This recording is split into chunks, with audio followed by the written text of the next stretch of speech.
На телеканале «Беларусь-3» калейдаскоп культурных адметнасцей і заўважных падзей. Вітаю вас! Сёння 28 красавіка. Спынімся на найбольш цікавых імпрэзах і мерапрыемствах гэтай каляндарнай даты. У сярэдзіне красавіка адбылося ўрачыстае адкрыццё выставы жывапісу «Вобраз рэальнасці». На ёй прадстаўлены работы вядомых айчынных аўтараў, членаў Беларускага саюза мастакоў Гоманава, Кошалевай, Сяліцкага, Андруковіча, Аракчэевай. Мастакі, для якіх першапачатковым штуршком у творчасці з'яўляецца захапленне рэчаіснасцю, яе бясконцай разнастайнасцю форм, з'яваў, фарбаў. Кожная работа якіх гэта непаўторны адбітак навакольнага свету, што адлюстроўвае ўражанні, пачуцці і думкі аўтара.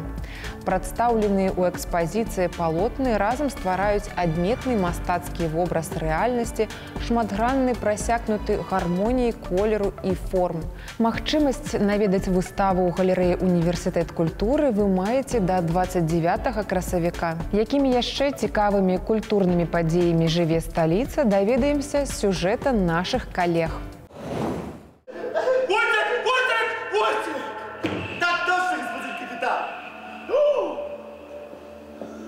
Гісторыя дакумент, герой-вар'ят, няскончаная п'еса. Усё гэта выдатны матэрыял для рэжысёра. З цяжкасцей шматлікія тэатральныя і кінаверсіі твора. І калі ад імя героя ўжо ўсё сказана, Войцыку на малой сцэне купалаўскага тэатра застаецца спяваць. Амаль 2 стагоддзі таму былы салдат Іаган Войцык забіў сваю палюбоўніцу і так ператварыў уласнае жыццё ў культавую драму. Для аўтара п'есы «Войцык» Георга Бюхнера яго твор трагедыя маленькага чалавека, загнанага і зняважанага. Рэжысёр Юрый Дзівакоў ператварыў трагедыю ў шоу. І каб глядач не сумняваўся, што для сучаснага Войцыка шклянка жыцця напалову поўная, са сцэны гучыць жывая музыка, а героі бадзёра скачуць па зале і час от часу оголяются. Тот вопрос, который он где-то косвенно задает, кто он такой, да, все-таки он животное или он человек? И вообще, что реально человек до сих пор не знает о человеке ничего.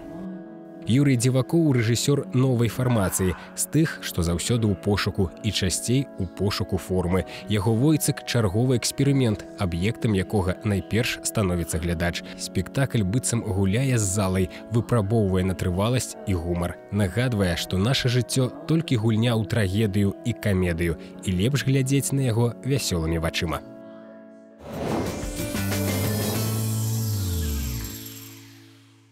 Яна стварыла свой асабісты арыгінальны вобраз і стыль. Яе поспех заснаваны перш за ўсё на працаздольнасці. Галоўны яе сакрэт – гэта талент. Незлічоная колькасць эпітэтаў, якія апісваюць яскравую артыстку Алену Ваенгу. Яна заўжды непрадказальная, і кожнае з'яўленне на сцэне – гэта новы спектакль з адметнай драматургіяй і стасункаў з залам. Гэта тэатр Алены Ваенге. Артыстка рэгулярна гастралюе па Расіі, Прыбалтыцы, Германіі, ЗША, Ізраілю і іншым краінам бліжняга і далёкага замежжа. А сёння ўвечары сустракаем яе ў Брэсце. На яго рахунку сотні ікон і шэраг распісаных храмаў, самыя значныя з якіх царква Уваскрашэння Хрыстова ў Беластоку і царква Марыі Магдаліны ў Мінску. Іканапісец са шматгадовым стажам Віктор Доўнер, герой праграмы «Камертон», што выйдзе ў эфір на телеканале «Беларусь-3» заўтра у 13 гадзін 20 хвілін. Белая стена в храме – это как рождение младенца. Когда приходишь, храм голый. Младенец должен созреть, его нужно одеть, его нужно украсить, его нужно научить, его нужно пустить в жизнь, чтобы он жил и общался с людьми. И он должен быть достойным тех людей, к которым он пришел.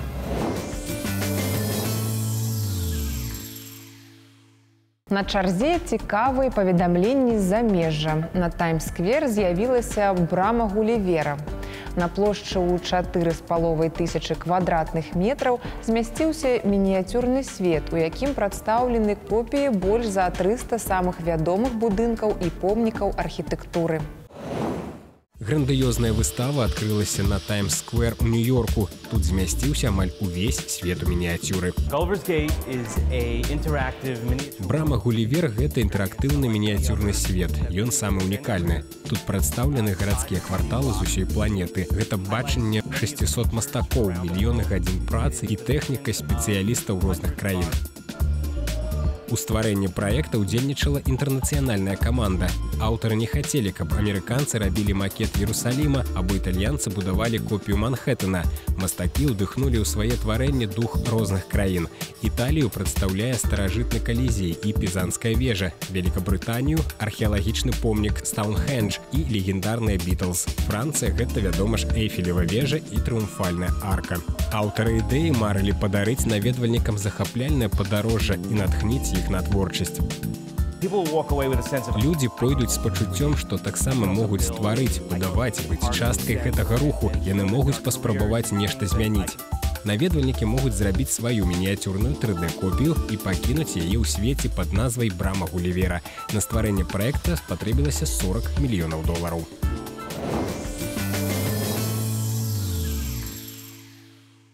Гэтым артыстам апладзіравалі залы ў Італіі, Францыі, Германіі і ЗША.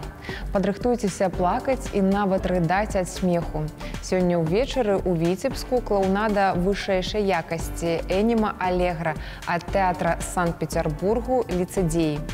Назва спектакля перакладаецца як «Радасная душа». Гэта сапраўды унікальная праграма, якая ўяўляе сабой сінтэз пантамімы і клоунады ў далікатным выкананні вядучых майстроў жанру.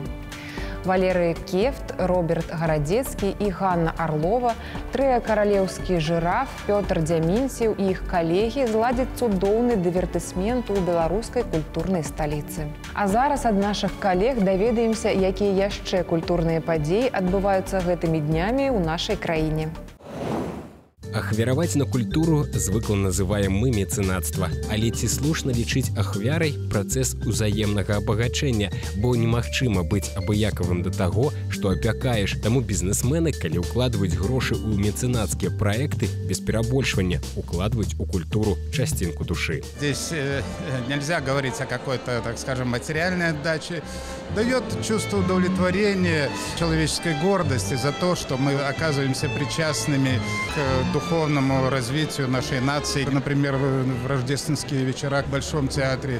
Или просто послушать хорошую музыку на свежем воздухе, как это бывает во время джазовых вечеров. На беларускай зямлі мецэнацтва вядома з 14 стагоддзя. Пры падтрымцы заможных людзей пабачылі свет выданні Скарыны, Івана Фёдорова і Пятра Мсціслаўца. На грошы мецэнатаў былі заснаваны брэсцкая і нясвіжская тыпаграфія радзівілаў, развівалася кнігадрукаванне. Мецэнацтва незалежнай Беларусі 2 дзесяцігоддзі, але праекты, што фінансава апякае беларускі бізнес, славіць краіну далёка за яе межамі. Славянскі базар у Віцебску і фестываль сучаснай харэаграфіі, кінафестываль «Лістапад» і калядны оперны форум.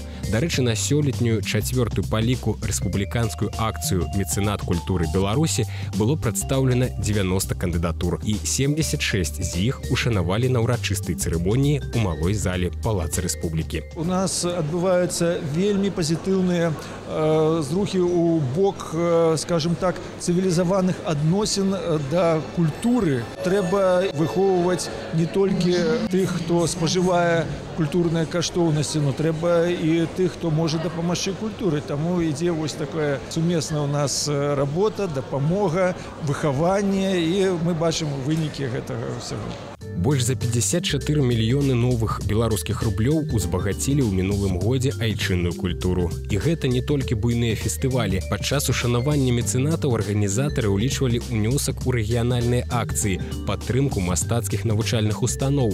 Дзякуючы спонсарскай дапамозе папоўніліся фонды рэдкай літаратуры, адбыліся адукацыйныя праекты. І хаця пра беларускіх ракфелераў пакуль не піша Forbes, мае сэнс сказаць пра станаўленне традыцый айчыннага мецэнацтва. Так, для некаторых прадстаўнікоў бізнесу яны адлічваюцца ўжо дзесяцігоддзямі, і недарэмна адна з намінацый называлася «За сталую падтрымку нацыянальнай культуры», бо бізнес-культура здольна развівацца паспяхова толькі побач з культурай мастацкай.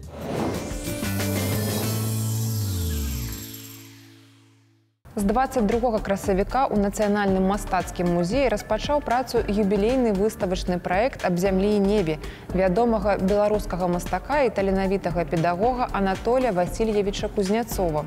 У экспазіцыі прадстаўлена больш за 60 жывапісных твораў майстра, створаных ім на працягу апошніх 2 дзесяцігоддзяў.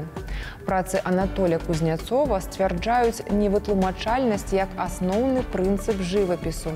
Толькі крэатару адкрываецца утойная гармонія ўсіх рэчаў, толькі ён здольны распазнаць, улавіць і даць магчымасць наблізіцца да нерэальнай матэрыі ўсяго існага. Далучыцца да ўнутранага сусвету мастака вы можаце да 21 мая. Працягваецца Беларусь-тур знакамітага акардэаніста Ігора Квашевіча. Напрыканцы верасня 2016 года маштабныя гастролі распачаліся на малой радзіме артыста ў горадзе Івацевічы. А ўвогуле залаты акардэён Беларусі ставіць на мэце наведаць з дабрачыннымі майстар-класамі і канцэртамі 120 гарадоў нашай краіны. Якія мары ўжо здзейсненыя, а што чакае наперадзе, раскажа уласна Игорь Квашевич. Здравствуйте, Игорь. Пресс-релиз вашего тура по Беларуси начинается словами «неожиданный и ожидаемый успех». Что все-таки было ожидаемым в начале тура и что стало неожиданным? В туре 2 главных мероприятия в каждом городе. Академический мастер-класс. И второе – это эстрадный концерт. Так вот, как раз-таки ожидаемым, наверное, является первое мероприятие, поскольку и в бытность свою солистом филармонии очень много городов, едва ли не все, я их проехал. И второе мероприятие, оно все же относится к неожиданному, потому что Игорь Квашевич выступает как певец, композитор, и в том числе «Золотой аккордеон» эстрадное направление. Что давало уверенность в предстоящем успехе? Этот проект уже идет через запятую, поскольку и в прошлом году я совместно с Министерством культуры реализовал проект академического направления. И 3 года назад был тур по Беларуси и России, порядка 50 городов, в поддержку моего 2-го альбома эстрадной музыки, инструментальное направление «Брызги шампанского». Поэтому я смело принимался. Конечно, это масштабность доселе невиданная, но для реализации такой масштабной идеи, конечно же, нужна была поддержка моральная и информационная, и такая поддержка мне была оказана. И я хотел бы поблагодарить Министерство культуры Республики Беларусь и общественное объединение «Белая Русь». Исходя из цели тура идейно-воспитательной и образовательной, как подбирали репертуар? Репертуар делится на 2 концертные программы – академический и эстрадный концерт. Что касается академической программы, я стараюсь играть музыку разных направлений. Органную музыку, клавесинную, фортепианную. Это переложения звучат, разумеется, для баяна-аккордеона. Вне зависимости от того, где я играю за рубежом или у себя в стране, я стараюсь в концертной программе академического направления включать пьесы композиторов Беларуси. Тем самым и популяризируя их творчество и открывая нашу культуру для жителей других стран. А что касается вечернего концерта, они построены на моих 3 последних альбомах эстрадной музыки. «Мистер аккордеон», популярный аккордеон, инструментальное направление. 2-я работа «Брызги шампанского». И моя самостоятельная работа, где я выступаю в качестве композитора, автора слов к песням, которые там исполняю под названием «Времена года». Более 70 городов уже пройдено. Признайтесь, здорово устали? Для меня каждый день и вообще выход на сцену – это праздник. 70 вы назвали, это можно смело умножать на 2, а есть концерты за рубежом, где я должен принимать участие. И при всем этом великие дела делаются в тишине. Не надо на каждом углу говорить. Пускай скажут дети, пускай скажут педагоги, люди, которые приходят. И мне хотелось, чтобы наш белорусский человек, приходя в концерты, себя чувствовал на порядок выше. Спасибо, Игорь. Неизменного вам успеха у зрителей и до новых встреч. На сёння гэта ўсё. Глядзіце калейдаскоп навін культуры не толькі на тэлеканале «Беларусь-3, але і на нашым YouTube-канале. Да сустрэчы!